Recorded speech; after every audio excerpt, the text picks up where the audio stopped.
Hi guys, and welcome to the Marc the Shark MMA show. Appreciate you guys watching me here on my Twitch channel. And don't forget, please follow me. If you happen to have an Amazon Prime account, you can subscribe for free. And also make sure you follow me on my social media accounts, including the Marc the Shark MMA show, YouTube channel, the Marc the Shark MMA show, Facebook channel. My Twitch channel is Marc BJJ Fighter. And my Instagram is Marc_Retorto. And don't forget, it's Marc with a C and not a K. And don't forget to visit the website where you can sign up to be a guest, you can sign up to become a sponsor, or you can shop. Get fabulous hoodies and t-shirts like the one I'm wearing right here. Not too shabby, right? And also you can make a donation. And also don't forget that I also have a podcast that comes out either on iHeartRadio, Stitcher, Podbean, pretty much everywhere. I have a new episode that comes out every Friday or Sunday, depending on how the week goes. And then I'll be here on Twitch every Saturday. So make sure you watch me every single Saturday on this channel. All right, guys. Stay tuned and watch the show and enjoy it. Guys, if you're watching us on YouTube, make sure you hit the subscribe button on our YouTube channel and hit the alert button so you get updates. And also, you can follow us on Facebook, Twitter, and Instagram.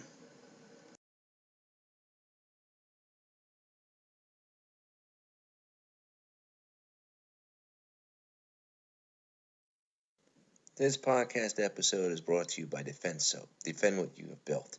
Save 15% with the code Marc the Shark MMA Show, used by all jiu-jitsu and MMA athletes to prevent skin infections. This podcast is also brought to you by Audible. Go to www.audibletrial.com/MMA Show, and you get a free audiobook when you sign up for a 30-day trial. This episode is also brought to you by HostGator. Save 60% on your web hosting needs by using the promo code Marc the Shark MMA Show. Again, save 60% on your web hosting needs with HostGator.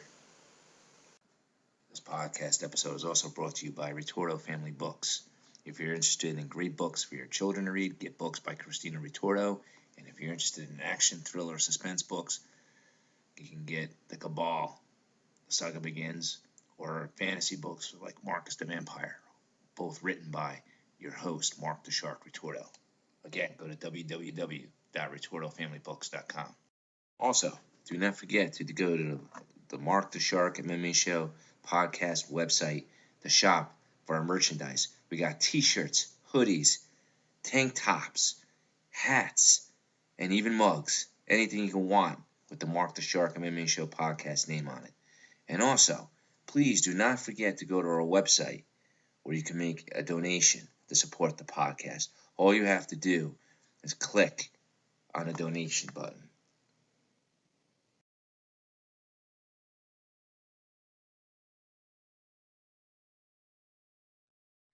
All right, guys, we're back on the show, and today we have a special guest on the show, Nate Palmer, best-selling author and entrepreneurial performance coach.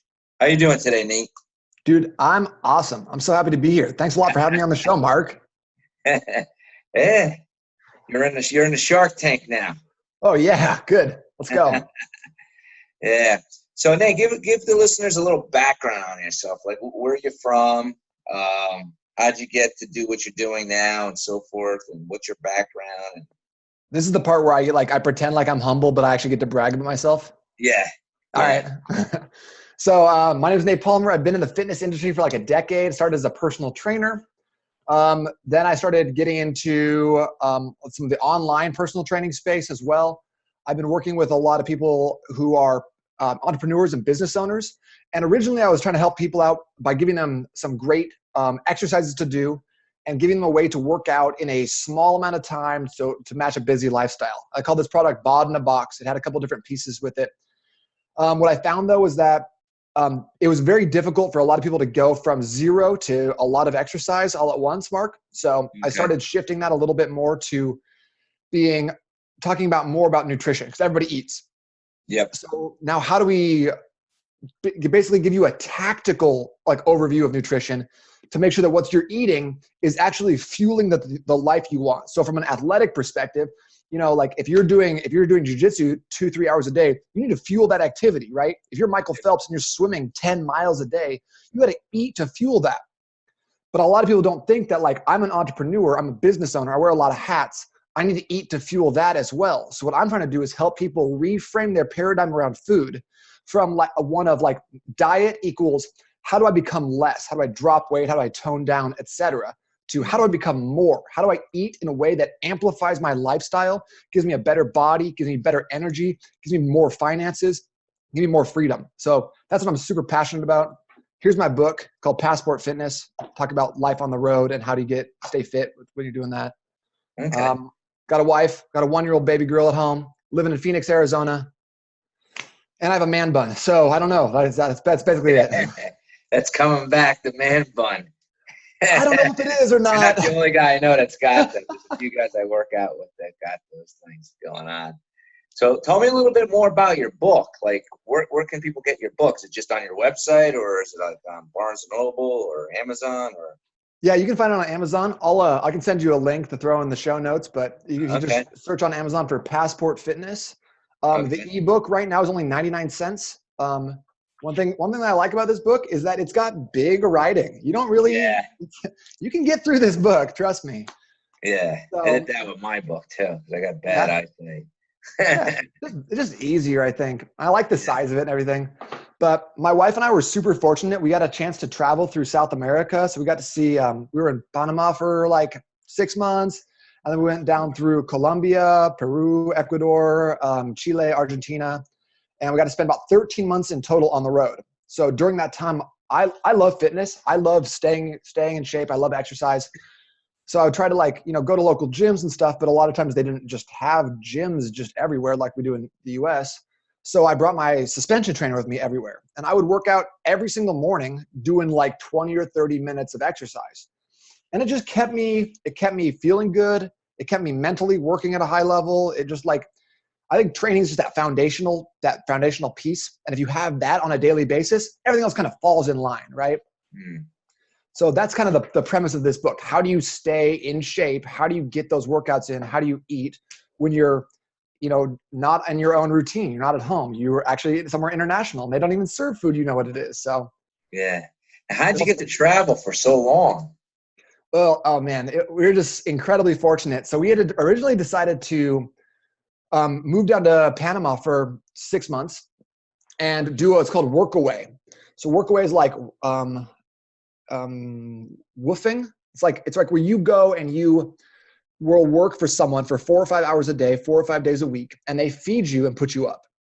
Okay, I've never heard First of that. time we were there, we had committed to 6 weeks on a organic farm on an island in the archipelago of Bocas del Toro, out in the northeast portion of Panama, near Costa Rica. And ended up, my wife got a staph infection really bad. They thought it was bot flies. Then they thought it was leishmaniasis, a tropical flesh-eating disease. I got 3rd-degree burns from a trash fire that I lit because I'm not very smart. And so we ended up doing the hospital tour of Panama. Went to 9 hospitals in 7 different cities. And almost went home, but then ended up doing our next workaway was at a place called Jungle Land, Panama. So it like a quarter mile off the Panamanian Canal, the Panama Canal. Okay. And that was so awesome. So we were like travel guides. And I talk about like some of the stories from there and there. I actually put a picture in at the end. Oh, okay. With a Cayman. Oh, wow. Yeah. That's It had a little rum before that picture was taken, but it was great because we were just hanging out with people on tours on holiday. We'd wake up in the morning and go look for like exotic birds on the canal. And then I'd take people on a tour of the canal and talk about the dredging and talk about the history. We'd feed some monkeys. Then we'd kayak out to a waterfall that you couldn't really get to from anywhere else. Then if you stayed the night, then we'd go out in this little boat and I had this big flashlight. I'd be scanning for eyes. So I'd see like you can tell the difference between mammals' eyes show up as blue or white. Reptiles' eyes show up as red, and birds' eyes show up as kind of like a green. So you could always tell where they were. Oh, wow. We'd look for crocodiles and all sorts of stuff. But bro, it was unbelievable.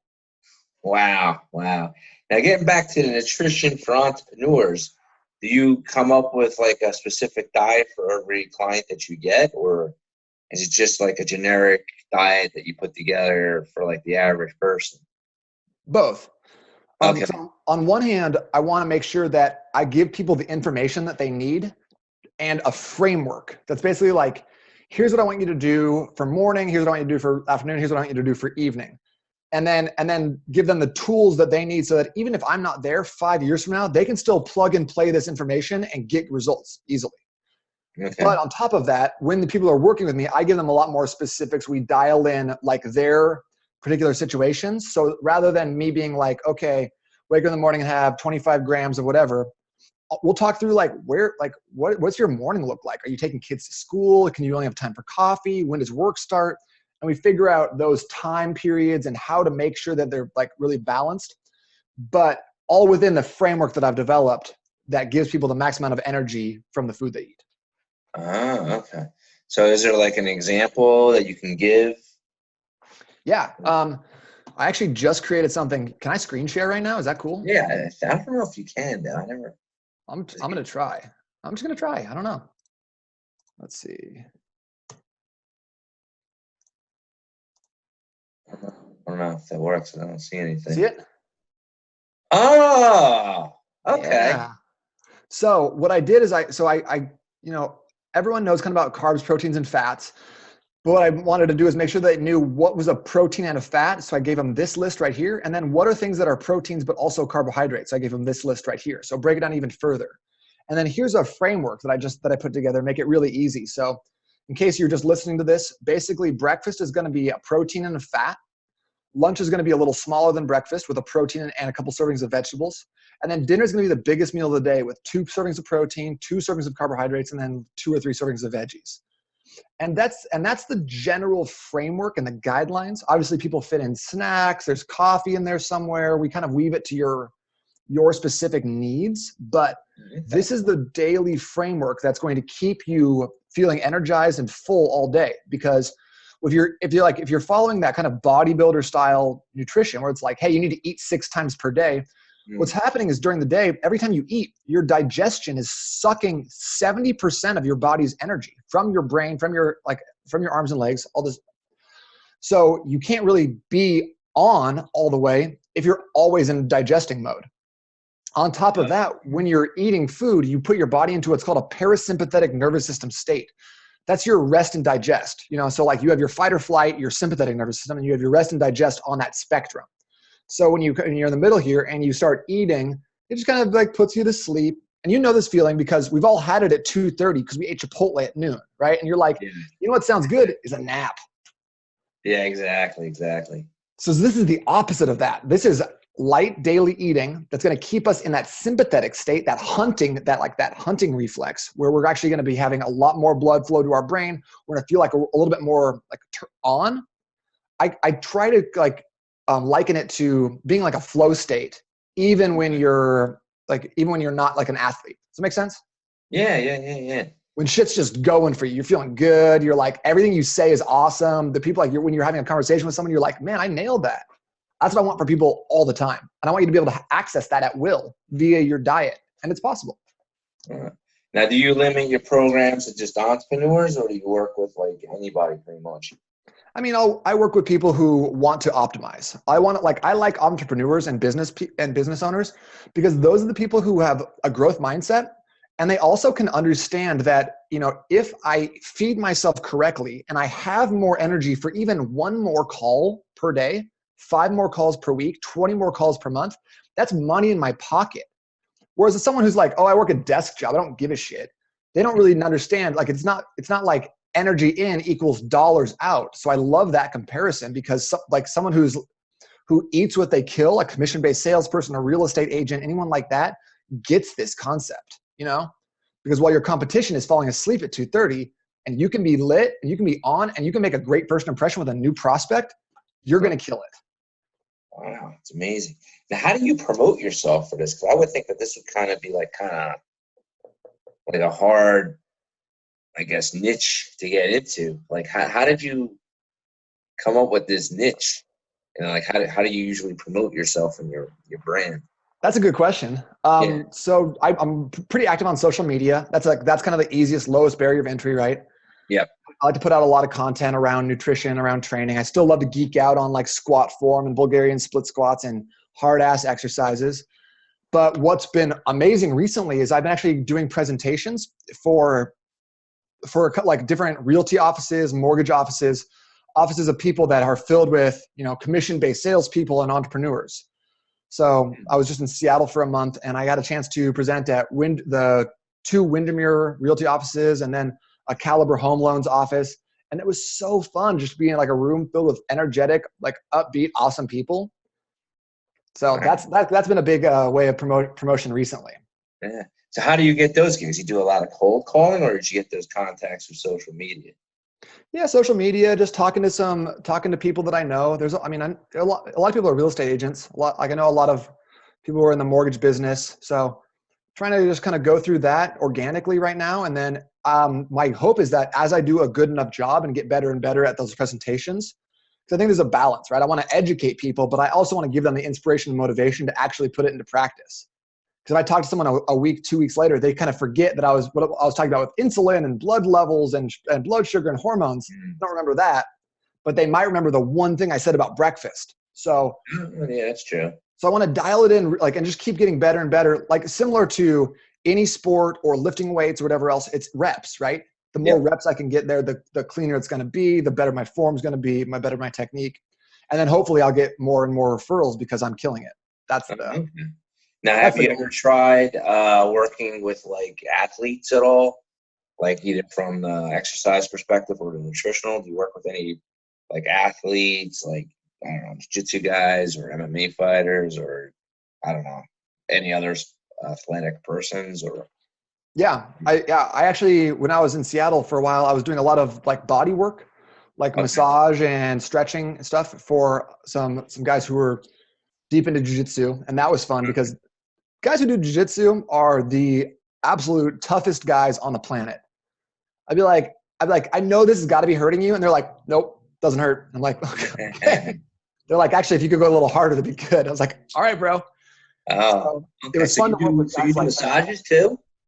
I haven't done that in a while, but I love like biomechanics and the human body and how people move through space. So, like I said, I've been in the business for 10 years. So just all the certifications and everything else I could get, I would just grab onto and I learn new things. And so I've gone through the active release trainings and active isolated stretching trainings and like body work and massage trainings. So I have a lot of appreciation for movement and like athletes, like who can do stuff like that.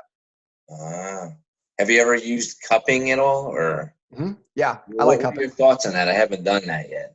It's great. I think it's like a reverse massage. It's because, like, you know, when you're massaging, so I'm like pressing on a piece, like a muscle, and I'm putting pressure on that muscle. And then within that muscle, there's a thing called the Golgi tendon organ, which is responsible for tension. So if I put pressure on it, it inhibits the Golgi tendon organ, which causes the muscle or the knot to release. That's why massages work. That's why foam rolling works. So cupping is the opposite. It pulls your skin and your fascia away from the muscle tissue. So a good way to decide if you're like in a good position for cupping is, like, I think for triceps, what you do is you got to do like a skin rolling technique where you grab the skin and kind of walk your fingers down it. And if you can get good separation like this, like that's good. That means your fascia is not adhered to your muscle tissue. But as you see, as I kind of walk up back here, I get a little bit more matted down. I can't quite grab that. It's because my fascia is adhered in that lower tricep. So that would be a great place for cupping on me. So kind of the upper back and neck, I think, is good. The lower back and glutes is a great option. And I think the inner thighs is a great place to get cupping work done. Okay. Because I've been trying to, like, what about like your the side of your leg, like your IT band and all that? IT band, I mean, try it right now. Just try to pinch that skin. Can you pull it up? Nah, very little. Okay. Then that would be a great place for you to get some cupping done. Okay. Now, give us a little bit more insight on like what kind of exercises you usually give your clients. Because you say you try to like minimize it, you know, because not everybody can do a lot of things at once. Do you have like an example for that, or like one of those flow charts, or? No, nothing quite that good for exercise. Okay. What I like to do for exercise though is keep it around a 45-minute workout. That way you're maximizing your hormone production during the workout. because your body's naturally producing testosterone and HGH while you work out, spikes at about 45 minutes. At about 60 minutes, it starts dipping. 90 minutes is kind of like, that's when you're going to be kind of worn down. You're not going to be necessarily expressing those hormones quite as well. So I like those shorter workouts done more frequently. The idea behind Bod in a Box is actually doing 25 or 30-minute workouts, but doing them 6 days per week. Because when you're doing something like that, you're burning additional calories, but like in the next 48 hours after every workout. So you get to this process where you're actually doing this thing I like to call metabolic snowballing. So you're burning more calories, and then you're burning more and more calories as you keep doing those workouts on a daily basis. Oh, okay. In terms of exercise selection, I always think that, if we can kill more birds with less stones, like let's do that. So I hate stretching. I just think it's a waste of time. So if I can do an exercise that's actually going to stretch me out and strengthen me at the same time, that's the best. So 2 great examples of that would be a Romanian deadlift. You know what I'm talking about there? Like a stiff leg deadlift. Okay. All right. Because you're getting a strengthening aspect from your hamstrings and your glutes and your low back and your core, but you're also stretching those hamstrings out and forcing them to fire like in that stretch position. So you're building an active range of mobility as well as this strength base. So it's like if you can do exercises like that and avoid spending all your time in the gym, way better. My second one, and I think this is by far the best exercise for your legs on the planet. It's called a Bulgarian split squat or a rear foot elevated split squat. You know what I'm talking about? No, what is that? That's when you put your back foot up on something like a bench or in a suspension trainer or something like that. And then you do a lunge basically. So you're in a lunge position, but your back foot is up.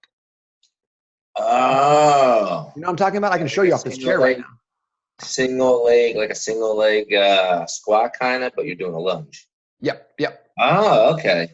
And the reason that's a great one is because when you go down to the bottom position, you're stretching the back quad and hip flexor, 2 things that we sit a lot. So those things get tight on us. So if you can get a stretch while you're strengthening the opposite leg, let's go. Oh, Plus they're literally brutal. So doing those is a sadistic way to hit both aspects. And it just turns you into just a beast. Wow. Yeah, start doing this. Now, what are your thoughts on cardio? Do you dedicate a certain X amount to cardio? Would you recommend? That's a great question. So I'm low on cardio. I'm not a big fan of cardio. I like 2 things. I like walking. I think walking is a great way to relieve stress, to burn fat. And for most of us, like most people who are not athletes, not doing jiu-jitsu, it's a great way to just get out there and get like a cardiovascular effect, kind of what people want when they do cardio. They like burning more fat, burning some calories. On the flip side, I like conditioning because cardio to me speaks to it feels like when I say, yeah, do some cardio, it means like, oh, I'm going to get on the elliptical and I'm just going to go here for like 30 minutes, It's negative. It's like it's a lose weight, tone down. It's those how do I become less? Conditioning on the flip side, how do I become more? How do I build my motor? How do I get stronger? How do I do more work when I'm under cardiovascular duress? So anything like that where it's like a sled pushes, sprints, hill runs, kettlebell swings, battle ropes, the assault bike, Versa climbers, like those types of things where you're actually it's not like you're lifting weights, but you're doing work. And you'll go like a high intensity interval type training where you do like 60 seconds of work, 60 seconds off or something along those lines. I think that's a lot more beneficial and it's fun for athletes. It's much more of a sport type, type environment, So if you're coming from an athletic background, that's the way to train. So would that be considered like along the lines of what they call like HIIT training, high intensity training? Exactly. Yeah. 100%. That's right. Now, what are your thoughts on those cross training? I think I'm saying it right. Where they do like cleans. CrossFit? CrossFit. Yeah, CrossFit. What's your thoughts on those? How much time do you have? Hey, we got time. I actually like CrossFit. It's easy to talk shit about them. It's just and I do occasionally because it's fun, but CrossFit's great. They do a lot of different types of movements. They help people learn different things from the Olympic movements, like snatches, cleans, and jerks, all like you mentioned. But also, they're out running. They're out they're doing cardio. They're on the floor doing gymnastic stuff. So they blend a lot of different modalities the thing I think CrossFit gets way more right than any other type of fitness is their community aspect. The way they have people in groups doing these hard workouts together, team building. And then it seems like post-workout, like everyone will go get food and they do things on Saturdays and get-togethers and stuff like that. And I think that's an amazing option for people, because if you like it, if you like the people you're working out with, even if you don't love training, it keeps you coming back. Yeah, that's true. That's great. It's On the like, flip for side, me, I think I prefer to work out in like when I work out by myself, I'm not that motivated. But if I work out with someone else or in a group class, it's a little better. because you're like, I'm not going to let you outwork me. I'm obviously going to beat you at this. Yeah. Now, do you offer any like group sessions for your clients? Yeah, I haven't had any in the last like 2 or 3 months because I've been out traveling. But group training is some of my like most favorite type of in-person training. It's just so fun to lead a group of people through a hard workout where everyone's high-fiving and getting sweaty and giving me the finger. It's just so great. So I love that. I'll probably get back to doing like 1 or 2 classes a week just because it's so fun. So that's my favorite. Now, so what's your typical day like? Do you mostly work out of your house, or do you go spend your time cold calling, trying to get more entrepreneur business, and then you visit them on site? Like, what's your day like? That's a good question. Every day's a little different. I've been a lot more in front of the computer recently. Okay. I was working at a gym up until about May of this year, and then they chose not to renew their lease. So I'm only going into a gym to train like a select handful of clients with very specific goals, like once or twice a week right now. Okay. Other than that, I spend a lot of my time, on social media. I film a lot of videos. I write a lot of content. I interact with my current clients. I write their programming. I touch base with them. I do some cold calling. I try to follow up on the cold calls I've done previously. So it's awesome. My days are fantastic because I do so many different things and I get to wear so many different hats that I never feel burnt out in any regard. So when I was training at my peak, I was training probably 32, 35 hours of actual sessions per week, which equates to being like in the gym 50 hours, which is fun, but I just got old. It just was, I kind of lost my spark there for a minute. So now it's like when I go to train like these one-on-one clients that I keep, it's so fun. Like, 'cause I only have 4 hours a week. So I'm 100% invested, 100% like engaged in the moment. We're doing like, everything is just fantastic. And then the same with my onlines too, because I'm not burnt out in any form or fashion. So I have great days. Now, do you do a lot of what do you mean by online? Do you have like web conference meetings with people like what we're doing now? Yeah. So most of what I do right now is virtual coaching. So kind of like what I was talking about, just getting on a phone call or a video call like this and talking through lifestyles and habits and stuff. And I'm actually been getting a lot better results than I ever did as a personal trainer, because you can as a personal trainer, you're pushing someone, you're encouraging them, you're helping them with their form, but you don't ever get that time to like back off and be like, from a 10,000 foot perspective, what's going on with your life that's keeping you gaining weight or keeping you like de-energized. And so we never really got into that. Now I spend a lot of my time talking to people and figuring out what those issues are. I'm basically a professional problem solver. Okay. So we talk about nutrition and these things. And then they also get their program delivered through an app that I use. So I'll write their programming. I'll film the exercise videos, upload the videos and stuff. So majority of my work is virtual, and I have clients right now in 3 different continents. I've had 5, but I'd like to get to Antarctica at some point in the future. So 3 different continents. Wow. Let me know if you know anyone. You mentioned like some kind of mobile app. Is it an app that you have for your business yourself, or is it like a third-party app and they just share it? Yeah, it's a third-party app. So it's cool. It's a white screen. So I put my clients into that, and then I will access their calendar. And was it a calendar app, or is it like just for fitness people? It's for fitness. So you'll see I'll put in like the workout, and then you see we got a couple of different exercises in there. You can see how many reps he's supposed to do, how many sets of things he's supposed to do. If I don't see an exercise in there, I'll film the video and put it in myself. But that way it's never like, what should I do at the gym today? It's always like, on Monday, we do this for this many sets, this many reps, and with this much time of rest. So it's all spelled out. I don't want any confusion. Wow, that's like pretty unique. Yeah, it's really fun. I have a great job, man. It's awesome. That's pretty cool. Now, you say you write a lot of content. Do you do a lot of stuff like you have a blog that you keep too, or is it just social postings? A little bit of both. I have a blog. It's called NATEtrainingsystems.com. Oh, okay. I've had that for almost 8 years now. I like to post on there. I post like a lot on social media on a pretty daily basis. I'm working on book number 2 at this point. Writing a book was a lot of fun for me. Okay. I recently installed that Grammarly app. Have you heard of this? Yeah. I use it for my for when I write my books too. I use that to spell check and check the grammar. My daughter actually introduced it to me. My 11-year-old daughter. It's awesome. Yeah.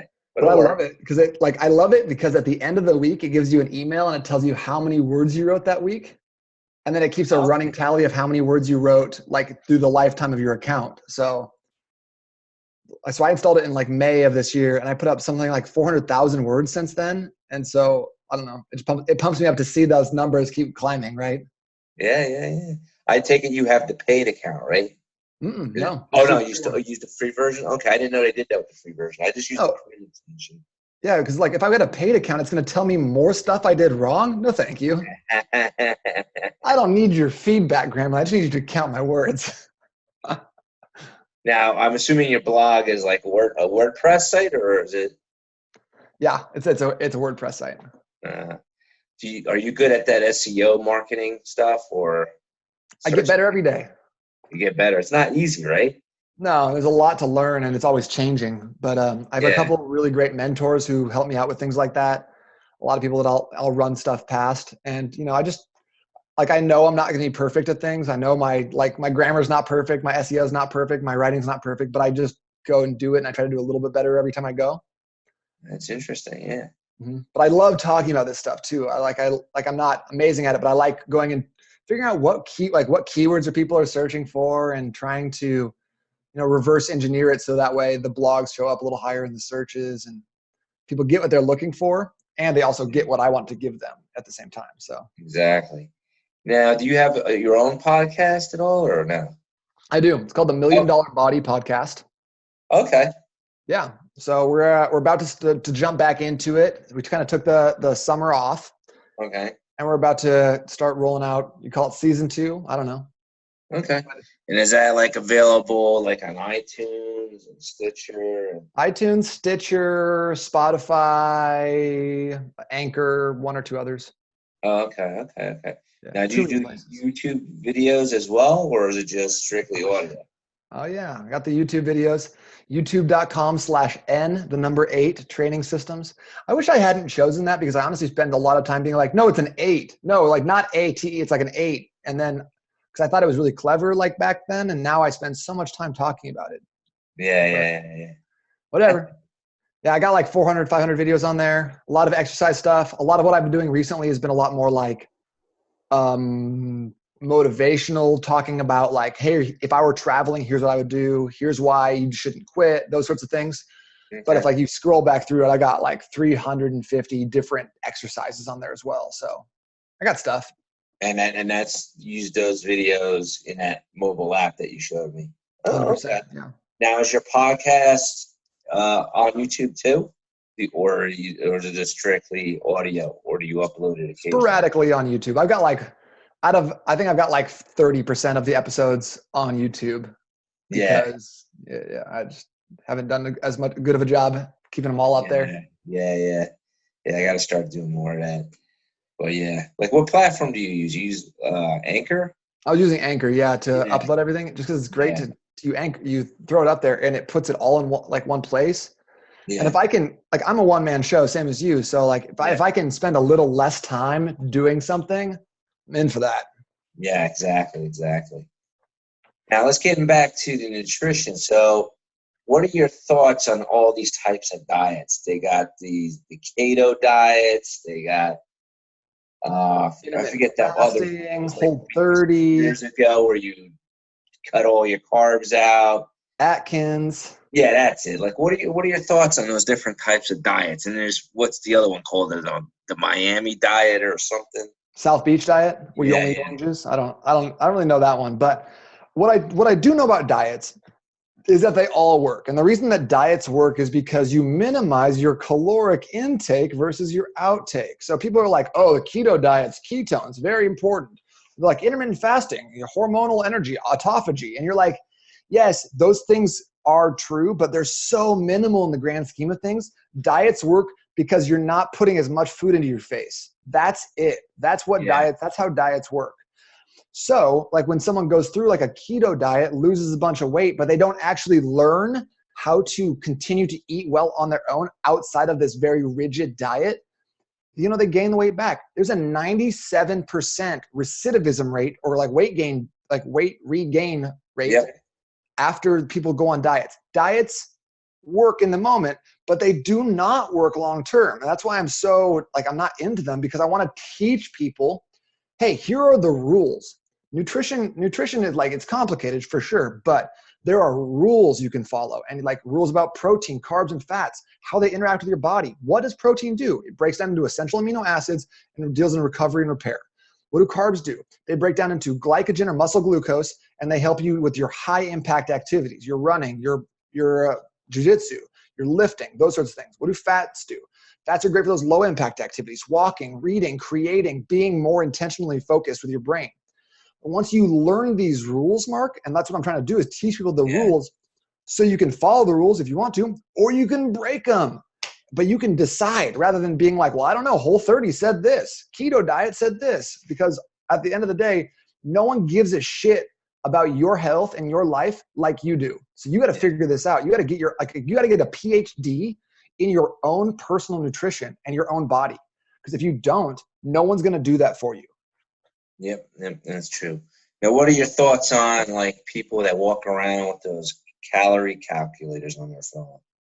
I like the MyFitnessPal where they're tracking all their food and stuff. Yeah. I like those. I think that, like they say that what gets measured gets managed, right? So if you're tracking your food, if you're like, man, I know that I need about 1,600 calories to survive for the day, and then you track your calories and you're like, oh, I got to 1,700 today. Well, next time I need to do a little bit better here. It just gives you the ability to kind of like dial in, tweak a little bit more. I think that every single person, kind of what I was saying before, in order to get that PhD in your own personal nutrition, you need to track your calories at least for 3 months in your life. I think that's an important aspect. I don't think you need to do it all the time, but I think if you're super serious about like a weight loss goal or a weight gain goal or trying to make weight or anything like that, tracking your calories can be really invaluable. Now, what about the people? What are your thoughts on when they people give up? Forget that type of not vegan, but where they give up having anything to do with milk, dairy. Lactose intolerant. Yeah. Like, what are your thoughts on milk? Is like milk, like some people say they don't drink any more milk. They say it's not healthy for you. Do you eat an all organic diet? No. Organic as a whole. So I'm a little bit of a contrarian this way, because I feel like yes, I would love to eat all grass-fed meat and all farm-raised chicken and all organic, whatever, no pesticides. But the food industry makes it very complicated to do that. And a lot of times that organic label doesn't really mean anything. It means that maybe they use one less pesticide or whatever else. So I don't get super concerned about that. And when people start like losing their shit about, oh, you shouldn't eat milk, it's another animal's food for their babies, I'm like, I don't know. I don't care. People have been drinking milk for a long time. They're like, well, it's unhealthy. I'm like, I don't know. Maybe it is for you. I don't see where the unhealthiness comes from. So people are like, well, there's hormones in it. And also maybe sometimes, but unless you're lactose intolerant, unless you specifically lack the enzyme in your gut that helps you break down the dairy products, we've only, that's kind of a recent evolution in human history is, because like getting out of our like hunter gatherers to being agrarian, like farmers and stuff, right? That's like, in the grand scheme of things, that's only a very small fraction of our history. So if like some people just have not developed that that gene or that enzyme that can break down lactose. And those people should not have milk. They should not eat ice cream. Too bad for them. Yeah. But I think that there's like kind of going back to the calorie counters, just learning your body and figuring out, does milk interact well with me or not? Because if it doesn't, don't have it. And one great way to do that, like I was kind of talking shit about the Whole30 diet, but I'm gonna bring it back.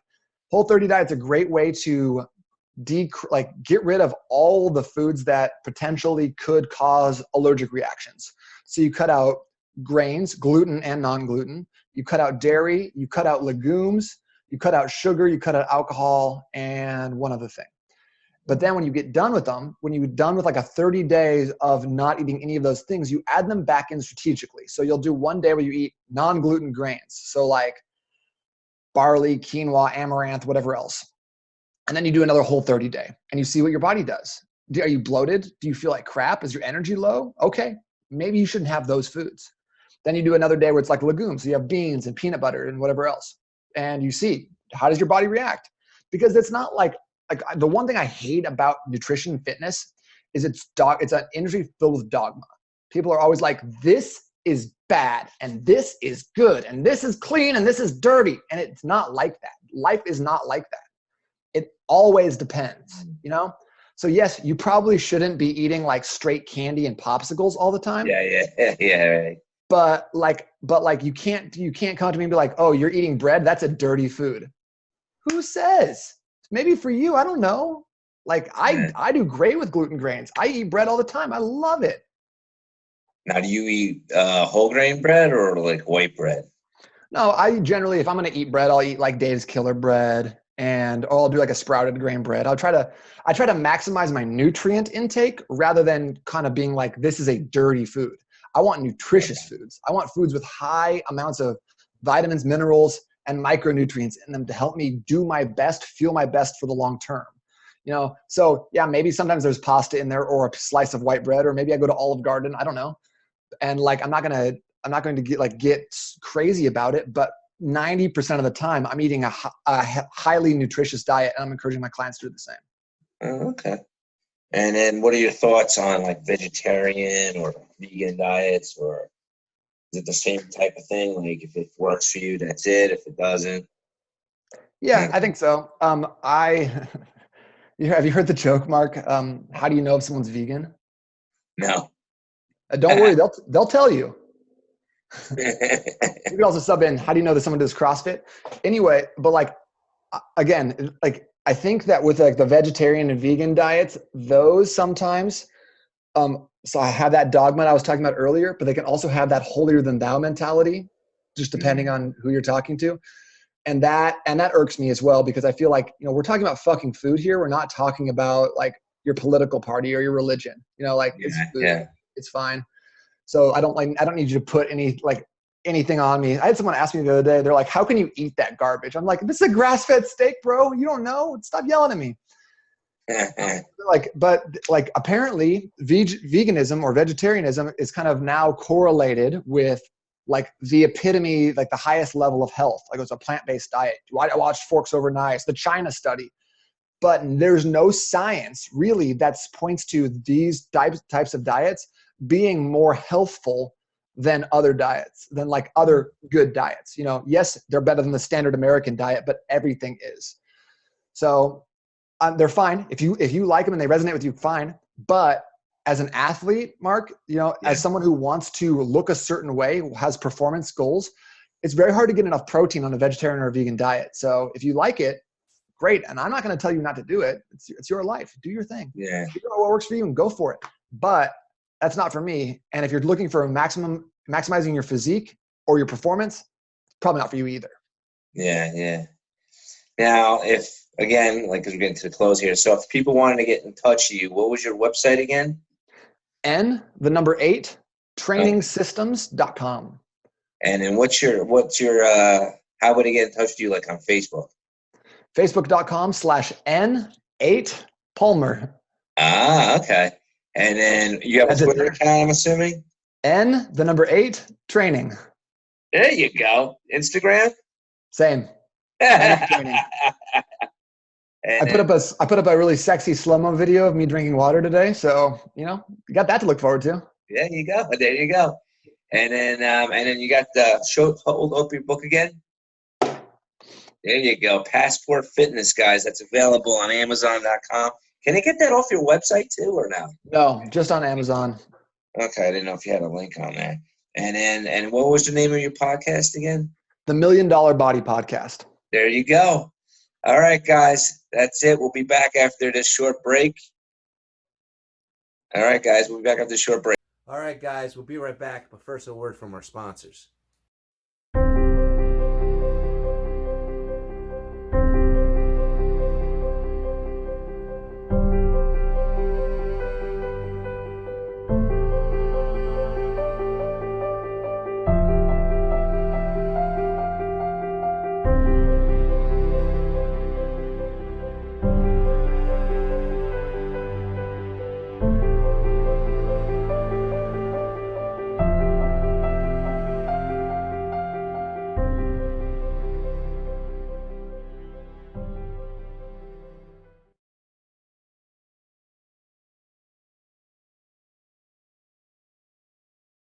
During World War II, I was in prison in a Nazi camp. I died there, or so I thought. Instead, I became a creature of the dark world. Now I fight to protect my daughter. I am Marcus the Vampire. The book is now available at Amazon and BarnesandNoble.com and RetortoFamilyBooks.com. All right, guys. This week's episode is done on a live show. But if you happen to be listening to this in the podcast format, keep listening because there's more content to follow. All right, guys. See you guys next week.